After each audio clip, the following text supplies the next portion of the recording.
Your Honor, okay lang po bang makapagbigay ako ng opening statement ko po? Proceed. Ano bang gagawin natin dito? Magandang umaga po sa inyong lahat. Tinatanggap ko po na ako po ay hindi nakasagot sa maraming tanong mga nakakaraang huling araw upang maproteksyonan ang institusyon na aking minahal sa loob ng 30 taon. Subalit nitong mga nakang araw, ako po ay nakapag-isip-isip na tumulong na lamang po sa investigasyon na to para po sa bayan.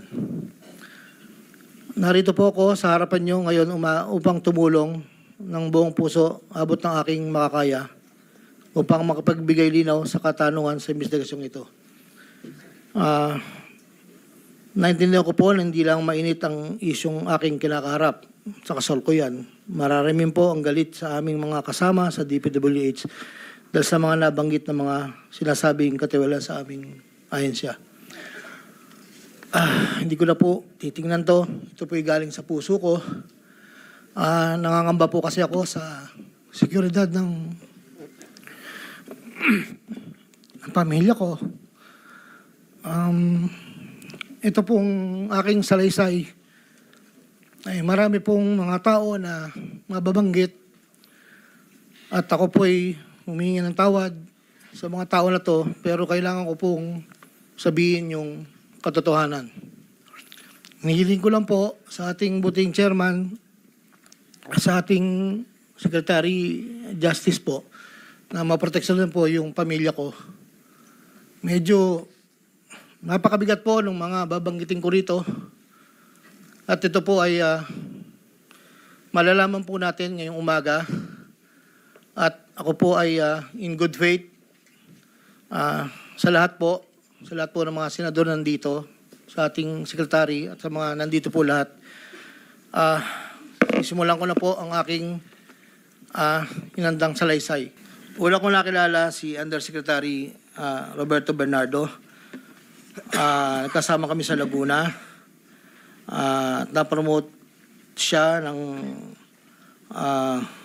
nag-promote siya hanggang Undersecretary. Si Yusek Bernardo ang tumulong sa akin para may talaga ako bilang District Engineer sa Bulacan First DO noong 2019, panahon ng Secretary ng DPWH si Secretary Mark Villar. Nung panahon na yun, ang tanda ko po, Undersecretary for Operations sa Visayas, si Yusek Bernardo. Taong 2022, na magsimulang magbaba ng pondo sa aking DO, si Yusek Bernardo, ang kasunduan ay 25% para sa proponent. Ang proyekto ayon kay Yusek Bernardo, ang kabuuan ng mga proyektong naibaba ni Yusek Bernardo sa aking DO ay nagkakahalaga ng 350 million na sumusunod. Nandito po. Noong 2023, ang kabuuan ng mga proyekto na ibaba ni Yusek Bernardo sa aking DO ay halagang 710 million. Mula sa halagang ito, 450 million ang pumasok sa NEP, 260 naman po ang sa GAA. Ang para sa proponent, 25% po, at may advance ito na 5 to 15 na kalimitang hinihingi ni Yusek Bernardo kapag ganap na ang NEP base sa pagdinig sa Kamera del Representante. Samantala ang pondong na BICAM ay may advance payment na 5 to 10 na kalimitang hinihingi matapos ang deliberasyon ng BICAM at ang balansa ay babayaran pagbuo paglabas ng GAA. Ang detalye ng mga proyekto ay nandito po. Noong taong 2024, may kabuuang pondo na 3.3 billion, 150 sa NEP, 300 million sa GAA, 2.85 sa UA. Nung naipababa ni Yusek Bernardo sa aking DO, muling nagpatuloy ang 25% na bayad sa proponent ng mga proyekting to na binibigay ko kay Yusek Bernardo. Tulad ng 2023, ang usapan ay mayroon ding advance payment, depende na lamang kung ito NEP o GAA. Kaya limitang inutusan ko ang aking driver na dalhin ang proponent kay Yusek Bernardo, minsan po sa parking ng Diamond Hotel. Ang detalye ng NEP 2024 ay may andito po nakasulat po. Ayon kay Yusek Bernardo, ang GAA insertions ng 2024 na magkakalaga ng 300 para po 300 million na para kay, sabi niya po sa akin, para kay Senator Bong Revilla na noon ay kumandidato bilang senador para sa 2025. Sinabihan ako ni Yusek Bernardo, Henry, kay Sed Bong yan, baka gusto mo tumulong sa kanya. Dagdagan mo ang proponent ko na bahala. Sinabi ko kay Yusek Bernardo, sige po boss, Kaya po imbis na 25 ay naging 30 ang naging proponent doon po sa tatlong project na nakalagay po dito. Ang project po ay construction of flood control structure along Angat River, Sipat Section Plaridel, construction of flood control structure along Angat River, Lumang Bayan, construction of flood control structure along Giginto River, Malis Section, Giginto. Ang total po ay 300 million po. Yun po ay ayon kay Yusek Bernardo. Never ko pong nakakausap si Senator Bong Revilla. Never po. Makikita sa listahan ng mga proyektong galing sa U8 2024 na hindi lamang flood control ang mga proyekto, subalit ang proponent ay naglalaro sa 25 hanggang 30%. Noong taong 2025 ay may kabuang halaga na 2.55 billion ang naipababa ni Yusek Bernardo sa aking DO. Tulad ng mga nakaraang taon, ang proponent ay natiling 25% sa kabuang halaga ng pondo na naibaba ni Yusek Bernardo sa aking DO. Ang detalye ng proyekto ay nandito po. Marami po ito.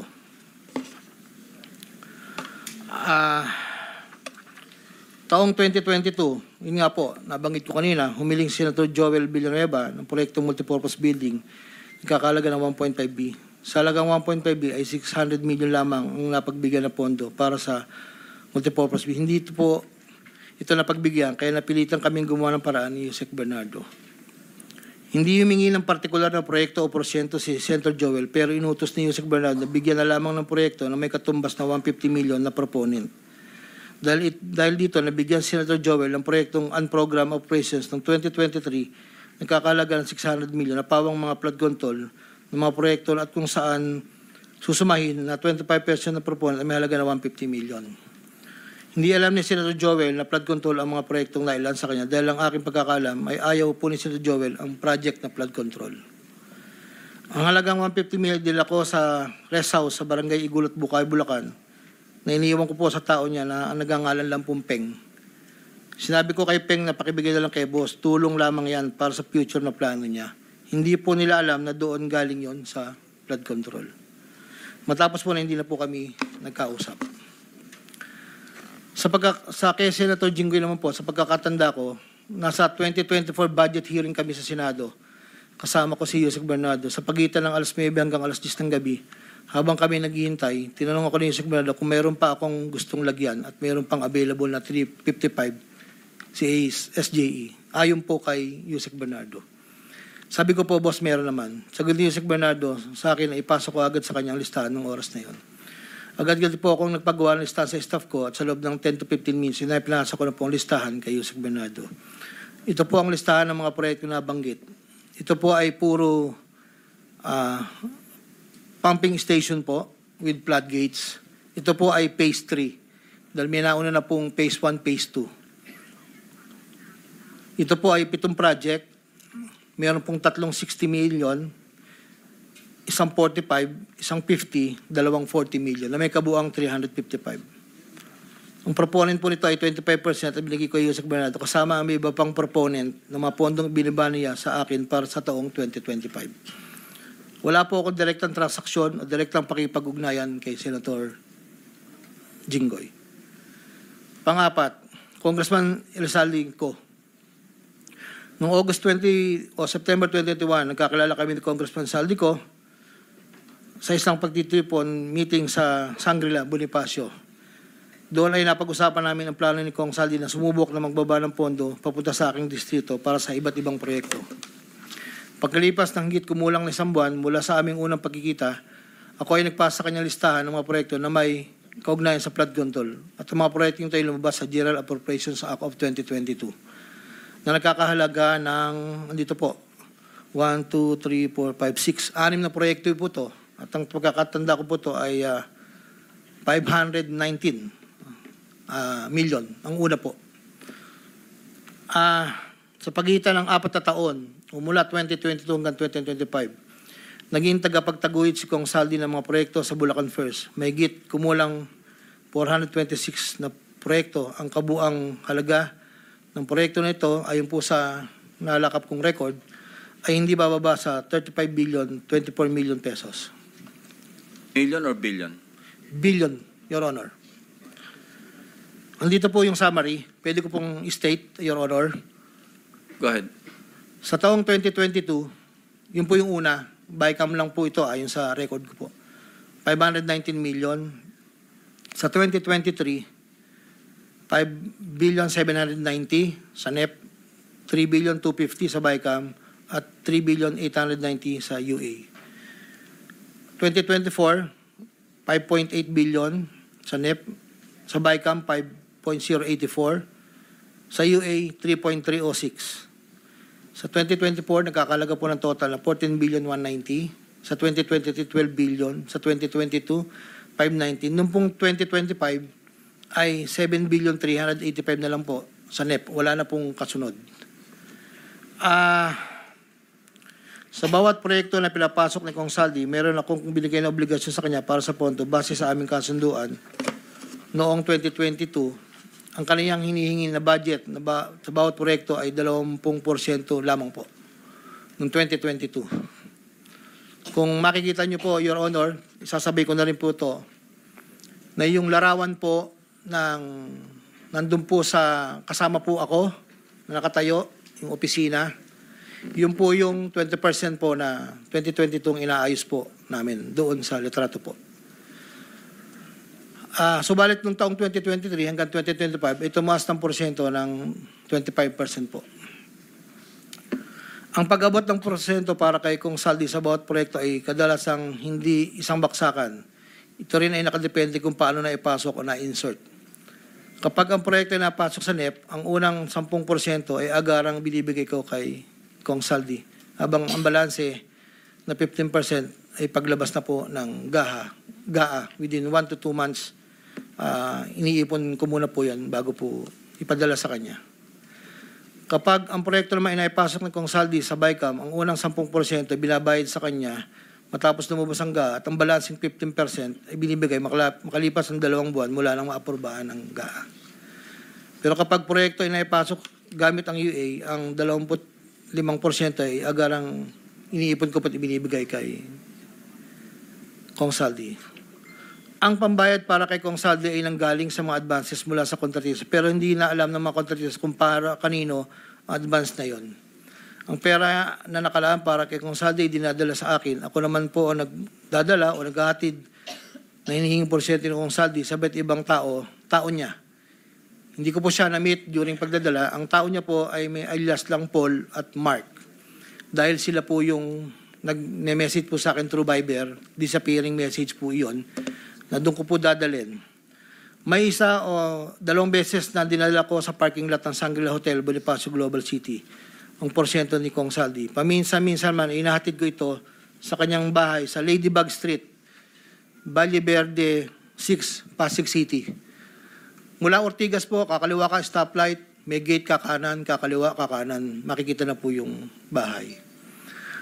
Minsan po, inuutos ko lang po, minsan po ako po ang nagbababa. May tao lang pong tatanggap, tapos po, iiwalan ko na po. Dinagdag ko na dahil lumulobo ang pondo ng Bulacan, napag-usapan namin kong Saldi na kung meron akong pwedeng mapagbabaan sa iba't ibang district engineering office.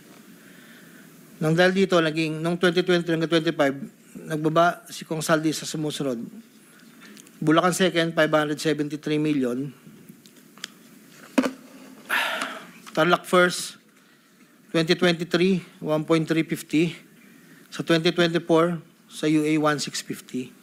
Tarlac 2nd, 925. Tapos 2024, 1,000,000,025. Pampanga, sa 2023, 1,125,000,000. 2024, 75 million lang po. Wala pong alam yung mga tao doon na DE. Ako lang po ang kausap nila. Hindi po alam nila yun ay kay Kong Saldi. Dahil ako lang po, hindi ko po pwedeng sabihin kung saan nanggagaling.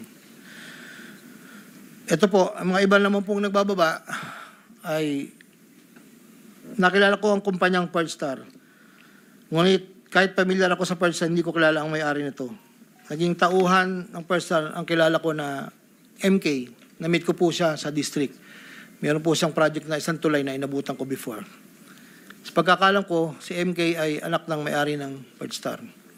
Nagkaroon ng pagkakataon ng 2020 na lumapit sa akin sa MK na Third Star na nakiusap na humingi ng listahan para sa flood control. Ayon kay plano raw nilang lakarin ng pondo para sa mga flood control projects. Ako'y nagbigay sa kanyang listahan at nalabas naman po ito sa GA at UA. Kinaklaro ko na wala akong alam o personal knowledge kung paano nakuha ng Third Star ang pondo at kung sino ang kausap nila para masiguro ang pagkuha ng pondo. Hindi po ako knowledgeable doon. Basta nagbibigay lang po ako ng listahan. Ang proyektong iginawa ng PERSA ay pinunduhan mula sa National Expenditure Program at papondong itilakda ng bicameral conference. Ayon po sa record.